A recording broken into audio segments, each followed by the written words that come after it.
Yep. Hey guys, for my God time this week, I'm looking at the book of John, specifically chapter 5. And in this chapter, scripture tells us that Jesus had gone up to Jerusalem for one of the Jewish festivals. And while he's here, he goes by the Pool of Bethesda. And it was believed at the time that healings could occur if you just get in the water of this pool. There's potentially angels may have been involved and healings could have happened, but it was a general belief among people that this was a real thing that happened because a lot of disabled people would actually come to this pool and they would get in and supposedly they would emerge healed. And so there was this general belief of this happening. And what's really interesting is Jesus talks to this man who has been laying next to this pool for 38 years. That's a long time. That is longer than I have been alive. And so this man has been laying next to this pool. He's paralyzed and he has never received healing. And what's so interesting is Jesus asks him this question of, do you want to get well? Well, Jesus, why would you ask me that? Of course I want to get well. I'm paralyzed. I'm laying next to this pool that supposedly provides healing. Of course I want to get well. But what this man may not have realized initially is Jesus is saying, no. I understand you want to get well. I understand you want this fixed. I understand you want to walk. But do you want to put forth the effort?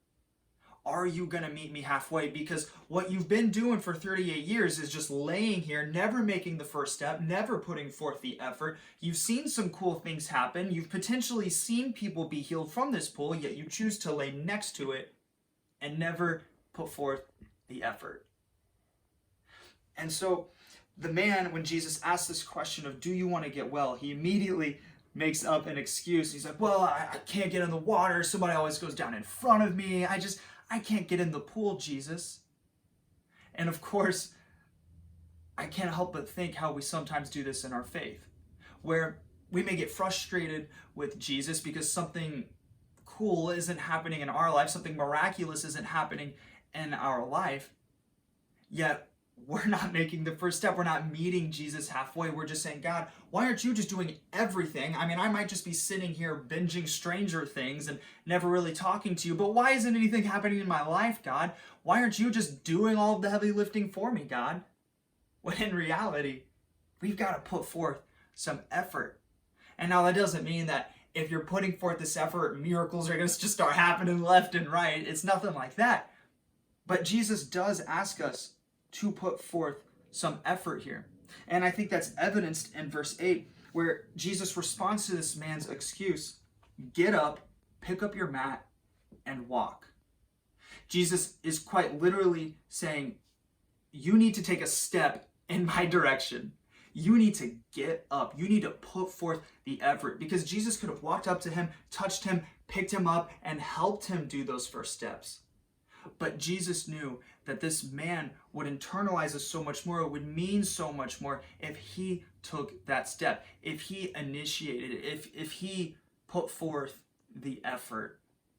And what I think is just so cool is that Jesus was able to recognize where this man was. He was able to recognize he just needed a little push. He just needed to be reminded that he needed to put forth this effort.